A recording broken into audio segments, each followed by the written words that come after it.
साध संगत जी, राधा स्वामी जी। साध संगत जी, जैसा कि आप जानते हैं कि बाबा जी सिंगापुर में हैं और आज बाबा जी ने 14 जून 2025 को संगत के साथ सवाल जवाब किए, जो कि तकरीबन 2 घंटे के करीब चले। संगत आज बहुत खुश थी क्योंकि हजूर जी भी सिंगापुर पहुंच चुके हैं और आज के जो सत्संग का या सवाल जवाब का जो भी प्रोग्राम था उसमें हजूर जी और बाबा जी दोनों ही स्टेज पर विराजमान थे, जिसे देखकर संगत आज बहुत ही खुश थी और एक अलग ही अनुभूति का एक अलग ही एहसास उनके मन में था, क्योंकि दोनों ही सतगुरु आज उनके सामने विराजमान थे।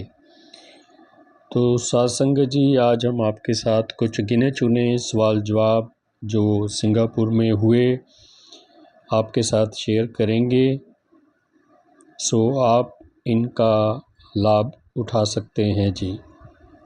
सत्संग जी, आपको एक बात और बता दें कि सवाल जवाब शुरू होने से पहले दोनों सतगुरुओं ने संगत को पैदल दर्शन दिए।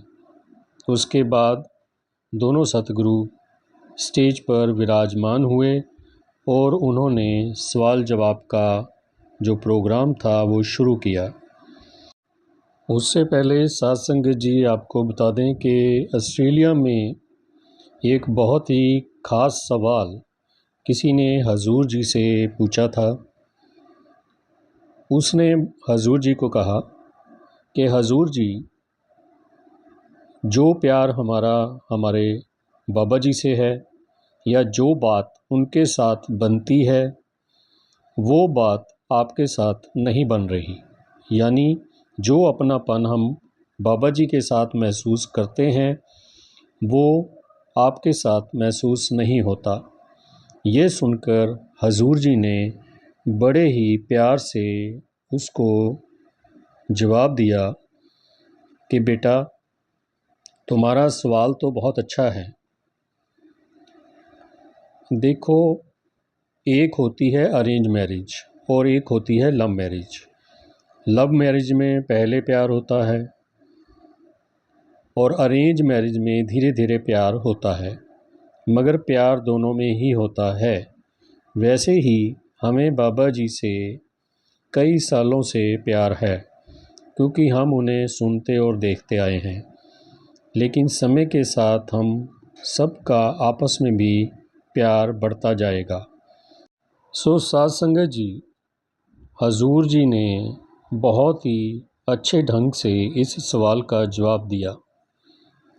तो चलिए सत्संग जी, शुरू करते हैं आज के कुछ खास सवाल जवाब जो सिंगापुर में बाबा जी के साथ संगत ने किए। सो पहला सवाल किसी लड़की ने बाबा जी से किया। उसने बाबा जी को कहा कि बाबा जी, आई लव यू, और हजूर जी को कहा कि हजूर जी, बेस्ट ऑफ लक। सो ये सुनते ही बाबा जी और हजूर जी दोनों हंस पड़े और बाबा जी ने हंसते हुए कहा कि देखो, लव यू की ज़रूरत तो मुझे है और बेस्ट ऑफ लक की ज़रूरत हजूर जी को है, ये बिल्कुल सही है। सो ये सुनकर सत्संग जी, सारी संगत वहाँ पर बहुत ही हंसने लगी और मुस्कुराने लगी और हजूर जी के चेहरे पर भी एक अलग सी जो स्माइलिंग है वो आ गई थी। उसके बाद किसी ने बाबा जी से पूछा कि बाबा जी, आपका शुक्र है जो आप हजूर जी को भी साथ लेकर आए हो। बाबा जी ने कहा, हजूर का शुक्र करो क्योंकि वो यहाँ आए हैं। ये सुनकर संगत बहुत हंसी। फिर उसके बाद फिर 2-3 लोगों ने ध्यान लगाने के ऊपर भी सवाल किया। बाबा जी ने यही समझाया कि हमारा काम है बैठना, ध्यान लगे चाहे ना लगे, बस हमें अपनी ड्यूटी करनी है। सो आज बहुत ही अच्छा माहौल था सिंगापुर में।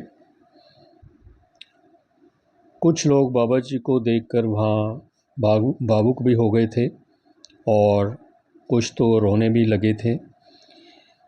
क्योंकि पिछली बार 1 महीना पहले जब बाबा जी सिंगापुर गए थे तो उस समय बाबा जी ने वहाँ दर्शन नहीं दिए थे, क्योंकि उस समय बाबा जी कोई मेडिकल चेकअप के लिए वहाँ गए थे।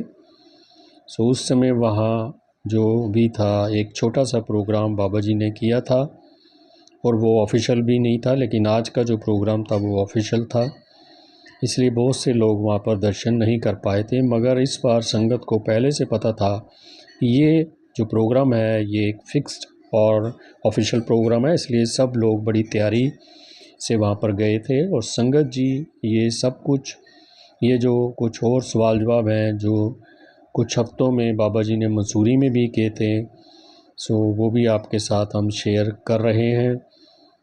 साध संगत जी, मसूरी में किसी ने बाबा जी से पूछा कि बाबा जी क्या सच में भूत प्रेत होते हैं? इस पर बाबा जी ने मुस्कुरा कर कहा कि बेटा भूत प्रेत जैसी कोई चीज़ नहीं होती। फिर उसी ने दोबारा पूछा कि बाबा जी क्या जादू टोना सच में होता है? इस पर बाबा जी ने हंसते हुए कहा, नहीं बेटा, जादू टोना भी कोई हकीकत नहीं है, ये सब मन का भ्रम है। बाबा जी ने कहा, जिसे भी ये लगता है कि उसके घर में भूत प्रेत है वो मेरे पास आ जाए, मैं खुशी खुशी उसकी ज़मीन खरीद लूँगा।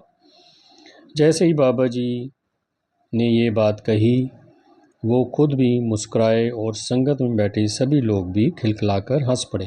सो साध संगत जी, ये था एक बहुत ही ख़ास सवाल जो मंसूरी में बाबा जी के साथ किसी ने किया था। और साध संगत जी, इसमें आगे बाबा जी ने ये भी कहा था कि बेटा अगर जादू टोना सच में होता तो क्या कोई मंत्री अपनी कुर्सी छोड़ देता? क्या बड़े बड़े अधिकारी अपनी ऊंची पोस्ट से हट जाते? अगर ये सब सच होता तो आज तक पूरी दुनिया तबाह हो चुकी होती, लोग तो एक दूसरे को ख़त्म ही कर देते। फिर तो ये मालिक के कामों में दखलंदाजी ही, सीधी दखलंदाजी हो जाती। सो साध संगत जी, बहुत ही अच्छा सवाल किसी ने ये किया था मंसूरी में और बाबा जी ने उसका जवाब बहुत ही अच्छे ढंग से दिया। साध संगत जी, एक और ख़ास सवाल मंसूरी का आपसे शेयर करते हैं। मंसूरी में किसी बीबी ने बाबा जी से सवाल किया कि बाबा जी, मेरा बेटा जब छोटा था तो वो बहुत ही मन से और लगन से सत्संग में आता था। अब जब वो बड़ा हो गया है तो अब वो कहता है कि मम्मी सत्संग में क्या जाना, वहाँ बैठकर समय क्यों बर्बाद करना है। बाबा जी, अब वो धीरे धीरे संत मत से दूर होता जा रहा है। ऐसे में हमें पेरेंट्स के तौर पर क्या करना चाहिए ताकि वो फिर से इस रास्ते पर आए। बाबा जी बड़े प्रेम से बाबा जी ने उसे जवाब दिया कि बेटा, हमें अपनी ज़िंदगी से उदाहरण उसे देना होगा। आध्यात्मिकता का रास्ता ऐसा है जिस पर अगर हम खुद चलेंगे तो एक ना एक दिन बच्चों पर भी इसका असर पड़ेगा। धीरे धीरे वो भी इस रास्ते पर चलने लगेंगे। जब वो देखेंगे कि उनके माता पिता इस रास्ते पर चलकर सुख और शांति पा रहे हैं, तब वो भी इसी ओर आकर्षित होंगे। तो बेटा, ज़बरदस्ती करने से कुछ नहीं होगा। अगर हम उन पर अपनी मर्ज़ी थोपेंगे तो जिस दिन वो अपने पैरों पर खड़े हो जाएंगे वो संत मत से इतनी दूरी बना लेंगे कि उन्हें वापस लाना मुश्किल हो जाएगा। हमें कभी ये कोशिश नहीं करनी चाहिए कि अपनी सोच उन पर थोपें। हमें बस एक अच्छा रास्ता दिखाना है और अपने आचरण से मिसाल कायम करनी है। सो साध संगत जी, ये थे कुछ खास सवाल जवाब जो हमने आपके साथ शेयर किए। सो साध संगत जी, इसी तरह की वीडियोस सुनने के लिए और देखने के लिए आप हमारे चैनल को सब्सक्राइब कर सकते हैं।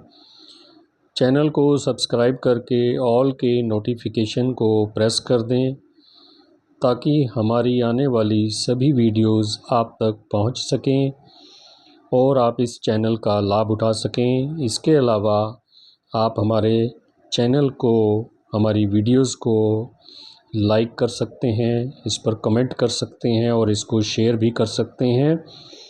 और आपसे गुजारिश है कि आप कमेंट में राधा स्वामी जी ज़रूर लिखा करें ताकि हमें भी अच्छा लगे। और अगर आप अपनी जगह का नाम लिख सकें तो वो भी लिख सकते हैं ताकि हमें ये भी पता चले कि संगत हमारे साथ कहाँ कहाँ से, कौन कौन से शहर से जुड़ रही है। राधा स्वामी जी।